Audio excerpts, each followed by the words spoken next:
სახარებაში წერია ასეთი სიტყვები. იწრუარს ბჭე და საჭირველ გზა, რომელიც შეიყვანებს ცხოვრებასა.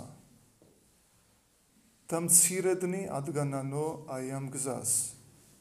ხოლო ფართო არისო გზა და ვრცელი არის ბჭე, რომელიც შეიყვანებს საუკუნო სატანჯველში ადამიანს. ზოგიერთი ადამიანი დრტვინავს და კითხვები ებადება, რატომ ხდება რომ ჩვენ ქრისტიანები ცხოვრობთ რა ღვთისმცნებებით, ღვთის ერთგულები ვართ, როგორც თქვათ ერი სახელმწიფო, ასევე კერძო პირი ადამიანი. და მიუხედავად ამისა, როგორც ქვეყანა მრავალი ჭირვარამით არის მოცული საუკუნეების განმავლობაში, დღესაც არ გვაკლია განსაცდელები და ასევე თითოეული ადამიანის ცხოვრება არის აღსავსე განსაცდელებით. და რატომ ხდება ასე? რატომ უშვებს ღმერთი ზოგიერთი ადამიანი არც კი დადის ტაძარში, ზოგს არც კი სწამს ღმერთის, მაგრამ კეთილდღეობაში არიან? ასეთი კითხვები არის უმეცრება, ანუ არ ცოდნა წმინდა წერილისა და არ ცოდნა ქრისტიანობისა. მინდა წაგიკითხოთ იოანე ოქროპირის სიტყვა იმისათვის, რომ უფრო ნათელი გახდეს ჩვენთვის, რა არის ქრისტიანობა და როგორი არის ქრისტიანული ცხოვრება. სახარების ეს სიტყვები, რომელიც მოვიყვანე, სწორედ პასუხს სცემს ამაზე, მაგრამ მხოლოდ აი ამ პასუხით შეიძლება ჩვენ ვერ გავიგოთ კარგად. ამიტომ იოანე ოქროპირი, მსოფლიო მღვდელმთავარი, მოძღვარი, სულიწმინდით განბრძნობილი წმინდა მღვდელმთავარი, გვასწავლის, როცა ჩვენ პასუხი უნდა ვაგოთ სიტყვებისთვისაც, ფიქრებისთვისაც, საქმეებისთვისაც და ყველაფრისთვის, მაშინ ასეთი გზა ჭეშმარიტად ვიწროა. ჩვენ კი მას კიდევ უფრო ვაუარესებთ, რადგან თავს ვისუქებთ და ვიდიდებთ და დაუდევრად ვაბიჯებთ. ვიწრო გზა ყველასთვის ძნელია, მაგრამ განსაკუთრებით სუქნისთვის. ამასთანავე პირიქით, ვინც თავი გაიხდუნა, სივიწროვეს ვერც კი იგრძნობს. ვინც თავის შევიწროება ისწავლა, ის სივიწროვეზე არ დაიწუწუნებს. ამგვარად ნურავინ მოელის, რომ ნებივრობაში მყოფმა ცა იხილოს, ეს არ შეიძლება. ფუფუნებაში მყოფს ნურავის ექნება იმედი ვიწრო გზა განლოს, ეს შეუძლებელია. ნურავის ვინც ფართო გზით დადის, იმედი ნუ ექნება სიცოცხლეს ეწიოს. ამგვარად, თუ შენ დაინახავ, რომ ვინმე თავს იტკბობს აბაზანებით, ძვირფასი სუფრით ან მსახურთა სიმრავლით, თავს უბედურად ნუ ჩათვლი იმის გამო, რომ ეს არა გაქვს. არამედ ის შეიბრალე, იმიტომ რომ დაღუპვის გზით მიდის. მართლაც რას გვარგებს ეს გზა, როცა წუხარებით თავდება. პირიქით, რას გვავნებს ის სივიწროვე, როცა მას მოსვენებაში მივყავართ. მითხარი ვინმე, რომ სამეფო დარბაზებში გამოეძახათ, ევლო ვიწრო, ციცაბო გასასვლელებით, ხოლო მეორე სასიკვდილოდ განწირული, შუა მოედანზე გაეტარებინათ. ვის ჩავთვლიდით ბედნიერად და ვის შევიბრალებდით. განა იმას არა, ვინც ფართო გზით იარა. ჩვენს შემთხვევაშიც ასევე ბედნიერებად ისინი კი არ ჩავთვალოთ, ვინც ფუფუნებით ცხოვრობენ, არამედ ისინი, ვინც ფუფუნებაში არ ცხოვრობენ. ეს უკანასკნელები ზეცისკენ მიიჩქარიან, ისინი კი გეენისკენ. შესაძლოა, მრავალი მათგანი ჩვენს სიტყვებზე გაიცინებს, მაგრამ განსაკუთრებით სწორედ იმიტომ ვტირი, იმიტომაც მოვთქვამ, რომ მათ არ იციან, რაზე უნდა გაიცინონ და ყველაზე მეტად რაზე უნდა იტირონ. არამედ ყველაფერს ურევენ, რყვნიან და ამახინჯებენ. ამიტომაც ვტირი მათზე, რას ამბობ ადამიანო, წინ აღდგომა, საკუთარ საქმეებზე პასუხისგება და უმკაცრესი სასჯელი გელის, ამას ყურადღებას ოდნავაც არ აქცევ, არამედ ძღომასა და თრობაზე ზრუნავ და დამატებით კიდევ იცინი, მაგრამ მე ვტირი შენ გამო, ვიცი როგორი უბედურება გელის და როგორი სასჯელი უნდა გეწიოს. ამიტომ სწორედ იმიტომ ვტირი რომ შენ იცინი, მას შენი უბედურების გამო ჩემთან ერთად იტირე. მითხარი, შენი ოჯახიდან ვინმე რომ დაღუპულიყო, განა არ შეიზიზღებდი იმათ, ვინც მის აღსასრულზე გაიცინებდნენ და მტრებად არ მიიჩნევდი და პირიქით, განა იმათ არ შეიყვარებდი, ვინც შენთან ერთად იტირებდა და ივაგლახებდნენ. მას შენი ცოლი მკვდარი რომ წოლილიყო, იმას მოიძულებდი, ვინც სიცილს მოყვებოდა, ხოლო როცა შენში სული მოკვდა, ზურგს აქცევ იმას, ვინც მას დასტირის და თვითონ კი იცინი. ხედავ ეშმაკმა იმისკენ როგორ განგვაწყო, რომ ჩვენივე თავის მტრები და არა კეთილის მყოფელები ვიყოთ. მას ოდესმე გავიღვიძოთ, თვალები გავახილოთ, გამოუფხიზლდეთ, მარადიულ ცხოვრებას შევუდგეთ, ხანგრძლივი ძილი შევწყვიტოთ.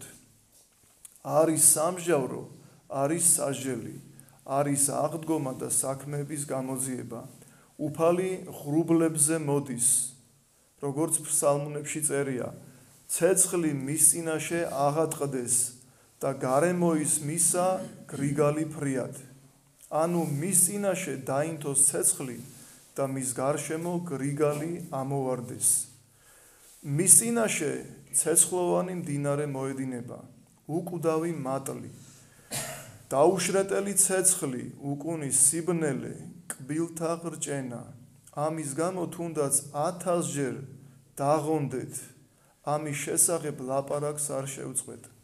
თუ კი წინასწარმეტყველები, რომლებსაც ქვებს უშენდნენ, არ ჩუმდებოდნენ, მაშინ უსიამოვნება მით უმეტეს ჩვენ უნდა გადავიტანოთ და ჰომილია, ანუ საუბარი, თქვენს საამებლად არ წარმართო, რათა თქვენი მოხიბლისათვის ჩვენ არ დავისაჯოთ. იქ მარადიული ტანჯვაა, უნუგეშო დამცველი არავინ იქნება. ვინმე შეიწყალოს სახვალი გველმან თუ სცეს მას, ამბობს ზირაქი. როცა ჩვენ საკუთარ თავს არ შევიწყალებთ, ჩვენ ვინ შეგვიწყალებს, მითხარი. რომ გენახა ვიღაც მახვილი თავს იგმირავს, შეძლებდი იგი როდისმე დაგენდო. ვერა, მით უმეტეს როცა ჩვენ შესაძლებლობა გვაქვს, გამოვსწორდეთ და არ ვსწორდებით, ვინ შეგვიბრალებს, არავინ. მას თავი შევიწყალოთ. როცა ღვთის წინაშე ვლოცულობთ და ვამბობთ, უფალო შემიწყალე, ეს სიტყვები საკუთარ თავსაც ვუთხრათ და საკუთარი თავი შევიწყალოთ. ჩვენ ხელთ არის ის, რომ ღმერთმა შეგვიწყალოს. ეს მან თვითონ გვიწყალობა. თუ კი ღირსეული მწყალობლები ვიქნებით, ღირსეული მისი კაცთმოყვარეობისთვის, მაშინ ღმერთი შეგვიწყალებს. ხოლო თუ კი ჩვენ საკუთარ თავს არ შევიწყალებთ, მაშინ ვინ შეგვიწყალებს? შეიწყალე მოყვასი და თავადაც ღმერთი შეგიწყალებს. ყოველდღიურად რამდენი ადამიანი მოდის შენთან და გეუბნება, შემიწყალეო, შენ კი არც კი ტრიალდები. რამდენი შიშველი, რამდენი სახიჩარი, ჩვენ კი მათი ბედრებისგან გული კი არ გვილბება, არამედ პირს ვიბრუნებთ. როგორ გინდა შეგიბრალონ, როცა თვითონ არაფერს აკეთებ, რაც შებრალებისთვის ღირსეული იქნებოდა. ვიყოთ თანამგრძნობნი, მოწყალენი, რათა ამით ღმერთს ვაამოთ და ვეღირსოთ სიკეთეებს. და ასევე დაიწყო 40-ეული შობის მარხვა. ეს დღეები განწესებულია იმისათვის, რომ ადამიანი უფრო მოსიყვარულე გახდეს, უფრო ლმობიერი გახდეს, უფრო თავაზიანი გახდეს, ეკრძალოს ცოდვას და არა მხოლოდ თქვათ საკვების შეზღუდვა არის მარხვა, არამედ სულიერი ამაღლება. და ნახეთ იოანე ოქროპირი, წმინდა მღვდელმთავარი რას ამბობს, აი როგორ უნდა ვიმარხულოთ ჩვენ ქრისტიანებმა. მარხვის პატივისცემა კი გახლავთ არა საჭმლისგან თავშეკავება, არამედ ცოდვების განგდება. ასე რომ ვინც მარხვისას მხოლოდ საკვების შეზღუდვას კმარობს, ის ყველაზე მეტად შეურაცხყოფს მას. მარხულობ, შენი საქმეებით დამიმტკიცე ეს, რა საქმეებითო მკითხავ. თუ გლახაკს დაინახავ, მოწყალება გაიღე. წერს თუ დაინახავ, შეურიგდი. თუ მეგობრის ბედნიერება დაინახე, არ შეგშურდეს. ლამაზ ქალს თუ დაინახავ, გვერდი აუარე. დაემარხულობდეს არა მხოლოდ პირი, არამედ თვალიც, ყურიც, ფეხებიც, ხელებიც და ჩვენი სხეულის ყოველი ნაკუთი. იმარხულონ ხელებმა და ნუ იტაცებენ და ნუ მოიხვეჭენ. იმარხულონ ფეხებმა და არიარონ უგვან სანახაობებზე. იმარხულონ თვალებმა და მიეჩვიონ. ნუ აედევნებიან სანდომიან სახეს და ნუ აშტერდებიან სხვის სილამაზეს. ხედვა თვალების საკვებია. თუ ის ურჯულო და აკრძალულია, მაშინ მარხვას არღვევს და სულის ხსნას აბრკოლებს. ხოლო თუ რჯულისმიერი და ნებადართულია, ამშვენებს კიდევაც მარხვას. ყველაზე უფრო უაზრო საქციელი იქნებოდა, რომ კვებისას ნებადართული საჭმელიც კი შეგვეზღუდა, თვალებით კი ჩაგვენთქა ისიც, რაც აკრძალულია. ხორცს არ ჭამ, მაშ ნურც თვალებით მიაძღები ურწყობას. დაე ყურმაც იმარხულოს, ყურის მარხვა კი გახლავთ, არ მიიღოს ავსიტყვაობა და ცილის წამება.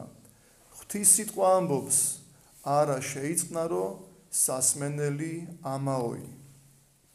ასეთია წმინდა მღვდელმთავრის შეგონება მარხვის შესახებ, როგორ უნდა ვიმარხულოთ ჩვენ ქრისტიანებმა. წმინდა მღვდელმთავარი ეგნატე ბრიანჩენოვი კი ამბობს, როგორ მივემთხვევით ზეციურ სიკეთეებს, თუ კი ამქვეყნათ მათი სიყვარული კი არა, სიძულვილი მოვიხვეჭეთ. ზეციური სიკეთეები რა არის? აი რა უნდა დაგხვდეს ჩვენ ზეცაში? აი რა არის ზეცაში? რა არის სამოთხეში? რითი უნდა ხარობდეს ადამიანი? უპირველესად, ზეციური სიხარული ეს გახლავთ ღმერთთან შეერთება და მარადიული დიდების მეტყველება, მარადიული ლოცვა.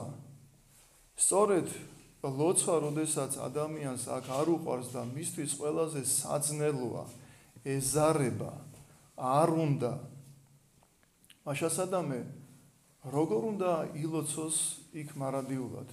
ის რაც აქ არ გიყვარდა, როგორ შეიძლება რომ იქ იმ მდგომარეობაში აღმოჩნდე, სადაც შენ მარადიულად უნდა იხარებდე აი ამ ლოცვითი ერთობით ღმერთთან?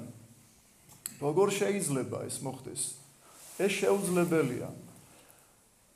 მიწიერი ცხოვრება, ეს არის ერთგვარი საზომი, ეს არის ერთგვარი გამოცდა. რასაც აქ შეიყვარებ, იმას გადაიტან იმ სამყაროში. თუ აქ შეიყვარებ ბიწიერებას, ცოდვებს, მაშასადამე ამ ცოდვების წილ ადამიანი ხებულობს სასჯელს და შესაბამის მდგომარეობაში აღმოჩნდება. მაგრამ როდესაც აქ სულიერებას შეიყვარებს, ღმერთთან საუბარს უპირველეს ყოვლისა, ღვთის სიტყვის მოსმენას და ეს არის მისთვის ბედნიერება. ამ შემთხვევაში ადამიანი გადაინაცვლებს იქ, სადაც არის მისი სამყოფელი. რაც უყვარდა აქ, შესაბამისად ღებულობს ადამიანის საიქიო ცხოვრებაში. გიყვარს ცოდვა, ესე იგი გიყვარს ეშმაკი და ხვდები ეშმაკთან საუკუნო სატანჯველში. გიყვარს ღვთის სიტყვის მოსმენა, ღმერთთან საუბარი, ხვდები ღმერთთან და მასთან ერთობით ტკბები ადამიანი. ყოველი წირვა ლიტურგია, ეს არის მიწისა და ზეცის შეერთება. წარმოიდგინეთ ყოველ ლიტურგიაზე, როდესაც აღესრულება, მიწა და ზეცა არის გაერთიანებული. ანგელოზები ჩამოდიან, თავად უფალი იმყოფება ჩვენთან. და როდესაც ეს ადამიანს არ უყვარს, მიწიერ სამოთხეში არ უნდა მოსვლა და ეს არ არის მისთვის ბედნიერება, მაშინ ზეციერ სამოთხეში როგორ მოხდება? ამდენად ღმერთმა შეგვაძლებინოს ჩვენ, რომ ვიწრო გზით ვიაროთ, ერთმანეთს შევეხიდოთ, ერთმანეთის ტკივილი, ტვირთი ვიტვირთოთ, ერთმანეთი გავამხნევოთ და ასე აღვასრულოთ რჯული ქრისტესი. სიტყვა შეიძლება ლამაზად ჩანდეს, მაგრამ საქმით ამის აღსრულება ძალისხმევას მოითხოვს. ყოველივე ეს ღვთის მადლით აღესრულება. ამ შემთხვევაში ჩვენ ვისჯებით იმის გამო, რომ ღვთის მადლი არ მოვიხვეჭეთ. ანუ ღვთის მადლის მოხვეჭა უპირველეს ყოვლისა ხდება საკუთარი თავის შეცნობით. ვინ ხარ შენ? არა ხარ ანგელოზი, არა ხარ ღმერთი, არამედ ხარ ცოდვილი ადამიანი. და თუ ამას გაიაზრებ, თუ ამას გამოიკვლევ, რომ თვინიერ ჩემსა არ არის ძალგი წყოფად არცა ერთი, ამას შეიმეცნებ. მაშინ სადამე გეცოდინება, რომ შენ არა ხარ ზე ადამიანი, არამედ შენ ხარ ერთი ცოდვილი ადამიანი, რომელიც ყოველ წუთს, ყოველ წამს მიდრეკილი ხარ ცოდვებისკენ და სცოდავ. ამიტომ უკვე ამბობ უფალო შემიწყალე, არა გონება გაფანტულობით, არამედ მთელი გულით, რომ მე არა ვარ ღირსი შენთან ერთობით ვტკბებოდე სამოთხეში, არამედ შენ შემიწყალე. შენ გარდამოავლინე ჩემზე მადლი, რომ ვილოცო და მომეცი ამისი ძალა, ამისი მადლი, რომ ბოროტი სულები განვდევნო ჩემგან. ეს არის პაისი ათონელი, როგორც ამბობს, ლოცვა არის შეტყობინების გაგზავნა ღმერთთან და მოდის დახმარება. არ გააგზავნი შეტყობინებას, არ მოვა დახმარება. ღმერთმა ასე მოაწყო. ღმერთს უნდა, რომ თავისი შვილები მასთან იყვნენ ახლოს, მას ესაუბრონ და მისგან ითხოვონ დახმარება. და თუ ამას არ აკეთებ, ვერ მიიღებ დახმარებას. საკუთარი ძალისამებრ აღმოჩნდები მტერთან პირისპირ და დამარცხდები და ყოველთვის იქნები დამარცხებული. და იქამდე იქნები დამარცხებული და გათელილი, სანამ წადილი, სურვილი არ აღიძრება შენში, რომ წამოდგე ფეხზე და ერთ დღესაც გახდე ღირსეული ქრისტიანი, ღირსეული პიროვნება, რომელიც თავის შესამოსელს გაიწმინდავს, ჩამოირეცხავს მწვირეს და ღმერთთან ერთობით იქნება გახარებული. ღმერთმა დაგლოცოთ და გაკურთხოთ.